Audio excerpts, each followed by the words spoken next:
സ്വസ്തിസ്യ സ്വാസ്ഥ്യരക്ഷണം അതുരസ്യ വികാരപ്രശമനം. നമസ്കാരം, ഞാൻ doctor Aishwarya P, MD Ayurveda, chief physician, Vajra Ayurveda and yoga retreat, Mulankuzhi, Malayattoor. ഏവർക്കും സുപരിചിതമായ വാക്കുകളാണ് കർക്കിടകം, കർക്കിടക ചികിത്സ എന്നത്. നമുക്കറിയാം, കർക്കിടക ചികിത്സ കേരളീയർക്ക് ഏറ്റവും കൂടുതൽ കേരളത്തിൽ കണ്ടുവരുന്നതും അതേപോലെ പ്രചരിച്ചു വരുന്നതുമായിട്ടുള്ള ചികിത്സാ സമ്പ്രദായമാണ്. ഞാൻ ഈ പറഞ്ഞ വരികൾ സ്വാസ്ഥ്യസ്യ സ്വാസ്ഥ്യരക്ഷണം അതുരസ്യ വികാരപ്രശമനം, അത് മെയിൻ മോട്ടോ ഓഫ് ആയുർവേദമായിട്ട് കണക്കാക്കാം.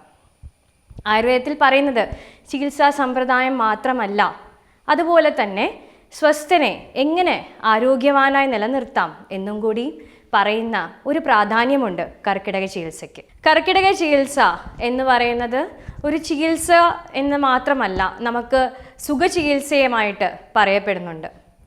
കർക്കിടകം എന്ന് പറയുന്ന ഒരു മാസം മലയാള വർഷം, മലയാള കൊല്ലത്തെ അവസാനത്തെ മാസമായിട്ടാണ് കണക്കാക്കുന്നത്. മെയിൻലി മൺസൂൺ സീസൺ അഥവാ വർഷകാലം എന്ന് പറയുന്നത്. വർഷകാലത്തെ ഏവർക്കും അറിയുന്നത് പോലെ തോരാത്ത മഴയും അതേപോലെ തന്നെ ശരീരത്തിൻ്റെ അഗ്നിയായാലും ബലമായാലും കുറഞ്ഞു വരുന്ന ഒരവസ്ഥയും നമ്മൾ കാണുന്നുണ്ട്. അപ്പം ആയുർവേദം ഇതിൽ കൂടുതൽ പ്രചരിക്കാനുള്ള കാരണവും ഇത് തന്നെയാണ്.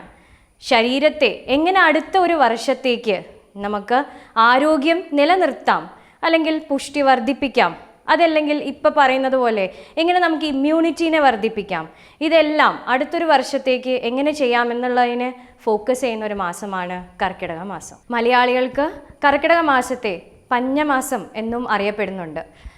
ശാസ്ത്രീയമായി പറയുകയാണെങ്കിൽ ആ സമയത്ത് കൃഷിയായിരുന്നു പണ്ടുള്ള വ്യവസായം. ആ സമയത്ത് ആർക്കും കൃഷി ചെയ്യാൻ പറ്റാത്തൊരവസ്ഥയും വീടിൻ്റെ ഉള്ളിൽ എപ്പോഴും ഇരിക്കേണ്ട ഒരവസ്ഥയും, ആ ഒരു സമയത്ത് നമുക്ക് കിട്ടേണ്ട അടുത്ത ഒരു വർഷത്തേക്ക് ശരീരത്തെ എങ്ങനെ തയ്യാറെടുക്കാം എന്നായിരുന്നു കൂടുതൽ അനുഷ്ഠിച്ചു വരുന്നത്. അതേപോലെ തന്നെയാണ് ഇപ്പോഴും കർക്കിടക മാസത്തെക്കുറിച്ച് നമ്മൾ കൂടുതലും കണക്കാക്കുന്നത്. കർക്കിടകം എന്ന് പറയുമ്പോൾ കർക്കിടക കഞ്ഞി, അത് നിങ്ങൾ കേട്ടിട്ടുണ്ട്.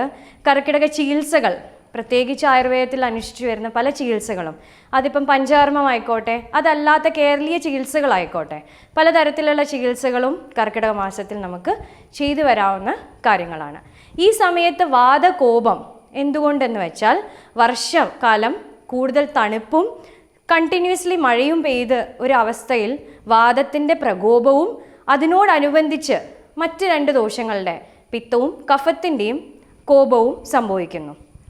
ഈ മൂന്ന് ദോഷങ്ങൾ കോപിച്ചിരിക്കുന്നത് കൊണ്ട് മൂന്ന് ദോഷങ്ങൾ ഉണ്ടാക്കുന്ന പല ആരോഗ്യസ്ഥിതി എന്നുദ്ദേശിച്ചത് പല രോഗാവസ്ഥകളിലേക്ക് മാറുകയും ചെയ്യുന്നു. ഈ ഒരു സമയത്താണ് നമുക്ക് പ്രോപ്പറായിട്ടുള്ളൊരു ട്രീറ്റ്മെൻറ്റ് എന്ന് പറഞ്ഞ ചികിത്സാ സമ്പ്രദമായിട്ട് നമുക്ക് എടുക്കാവുന്നതും. ഇനി ഒരു പ്രശ്നങ്ങളോ ഒരു ബുദ്ധിമുട്ടുകളോ ഇല്ലാത്തൊരാൾക്ക്, സ്വസ്ഥനായിരിക്കുന്ന ഒരാൾക്കും നമുക്ക് സുഖചികിത്സയായി ചെയ്യാവുന്ന ഒരു കാലഘട്ടമാണ് കർക്കിടകം. ഇപ്പം പറഞ്ഞതുപോലെ തന്നെ വാതത്തിൻ്റെ പ്രകോപനം കാരണം ഉണ്ടാകുന്ന അസുഖങ്ങളാണ് ഏറെ കണ്ടുവരുന്നത്. ഏറെ എന്ന് വെച്ചാൽ പല ന്യൂറോളജിക്കൽ ഡിസോർഡേഴ്സും അല്ലെങ്കിൽ ജോയിൻ്റ് സംബന്ധമായിട്ടുള്ള രോഗങ്ങളും, ഇതാണ് ഏറ്റവും കൂടുതൽ നമുക്ക് കാണാവുന്ന ഒരവസ്ഥയും. പ്രത്യേകിച്ച് കർക്കിടക മാസത്തിൽ അല്ലെങ്കിൽ വർഷകാലം നമ്മൾ എടുത്തു വന്നു കഴിഞ്ഞാൽ ആ സമയത്തും കൂടി വന്നതായി കാണപ്പെടുന്ന രോഗങ്ങൾ.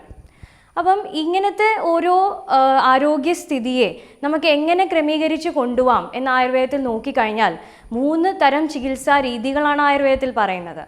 ശമനം, ശോധനം, അതേപോലെ സ്വസ്ഥഹിതം. ഈ മൂന്നും നമുക്ക് ഒരു പ്രത്യേകിച്ച് ശമനം, ശോധനം ചികിത്സാ സമ്പ്രദായമായിട്ട് കാണപ്പെടുന്നു, അല്ലെങ്കിൽ ചികിത്സകളായിട്ട് പറയപ്പെടുന്നു. അതേസമയം സ്വസ്ഥഹിതം എന്ന് പറഞ്ഞാൽ നമുക്ക് എങ്ങനെ ഒരു സ്വസ്ഥനെ, ആരോഗ്യവാൻ തന്നെയായി മുന്നോട്ട് കൊണ്ടുപോകാമെന്നും പറയുന്നു. ഈ 3 ചികിത്സാ രീതിയും സമന്വയിപ്പിച്ചോ അതല്ലെങ്കിൽ ഏതെങ്കിലും ഒരു തരത്തിലുള്ള ചികിത്സാ രീതി എടുത്തുകൊണ്ടോ നമുക്ക് കർക്കിടക ചികിത്സേനെ മുന്നോട്ട് കൊണ്ടുപോകാം. കർക്കിടക ചികിത്സ നമുക്ക് ഉൾപ്പെടുത്താവുന്ന പല കാര്യങ്ങളും ഉണ്ട്. കർക്കിടക ചികിത്സ എന്ന് പറയുമ്പോൾ തന്നെ പലതരത്തിലുള്ള മരുന്നുകൾ നമുക്ക് സേവിക്കാവുന്ന ഒരു മാസമാണ്. പലതരത്തിലുള്ള ചികിത്സകൾ, പുറമേ ചെയ്യുന്ന ശാരീരികമായിട്ടുള്ള ചികിത്സകൾ ഒരുപാട് എന്താണോ രോഗാവസ്ഥ അല്ലെങ്കിൽ എന്താണോ രോഗിയുടെ അവസ്ഥ അത് നോക്കിയും നമുക്ക് ചികിത്സകൾ ഉഴിച്ചിൽ, പിഴിച്ചിൽ, അതേപോലെ ഉദ്വർത്തനം, ഞവര, അതേപോലെ പഞ്ചകർമ്മങ്ങളും നമുക്ക് ഈ സമയത്ത് പ്രോപ്പറായിട്ട് അനുഷ്ഠിക്കാവുന്നതാണ്. പഞ്ചകർമ്മകൾ ചികിത്സകൾ മാത്രമല്ല, ഒരു റെജുവിനേഷൻ തെറാപ്പി അല്ലെങ്കിൽ സ്വസ്ഥനെ എങ്ങനെ ആരോഗ്യവാനായി നിലനിർത്താം എന്നും കൂടി ഉൾക്കൊള്ളിക്കാവുന്ന ഒരു ചികിത്സയാണ് പഞ്ചകർമ്മങ്ങൾ. പ്രോപ്പറായിട്ടൊരു ഡീടോക്സിഫിക്കേഷൻ എന്ന് പറയുന്ന ഒരു രീതി അതും. പിന്നെ സ്വസ്ഥഹിതം എന്ന് പറഞ്ഞാൽ ഒരു ആരോഗ്യവാനായ ഒരു ശരീരത്തെ എങ്ങനെ നമുക്ക് പുഷ്ടിപ്പെടുത്താം, എങ്ങനെ ഇമ്മ്യൂണിറ്റി വർദ്ധിപ്പിക്കാം, ആ ഒരു തരത്തിലും ചികിത്സകൾ പറയപ്പെടുന്നു. ഈ കർക്കിടക ചികിത്സ എന്ന് പറയുമ്പോൾ നമുക്ക് ഏവർക്കും ഉണ്ടാകുന്ന ഒരു സംശയമാണ്, എത്ര ദിവസം ചെയ്യണം, എത്ര ദിവസം ഇത് അനുഷ്ഠിക്കണം. അപ്പോൾ അതുപോലെ തന്നെ നമുക്ക് ഈ ഒരു സമയപരിധി കൊണ്ടും ജോലികൾ ആ എല്ലാ തിരക്കുകൾ കൊണ്ടും നമുക്ക് 3 ദിവസം, 5 ദിവസം, 7 ദിവസം, 10 ദിവസം, 14, 21, 28 എന്നുള്ള തരത്തിലുള്ള പാക്കേജുകളും ഇവിടെ വജ്ര ആയുർവേദ ആൻഡ് യോഗ റിട്രീറ്റിൽ ചെയ്തു വരുന്നുണ്ട്. നമുക്ക് വന്നു പോയിട്ടുള്ള ചികിത്സകളും അതേപോലെ തന്നെ ഇവിടെ താമസിച്ചുകൊണ്ട് ചികിത്സകളും മരുന്നുകളും എടുക്കാവുന്ന ഒരു സൗകര്യവും ഇവിടെയുണ്ട്.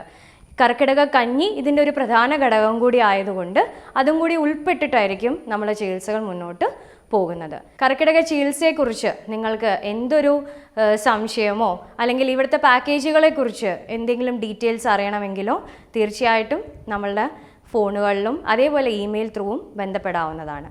ഏവർക്കും നല്ലൊരു ആരോഗ്യം നേർന്നുകൊണ്ട് നന്ദി, നമസ്കാരം.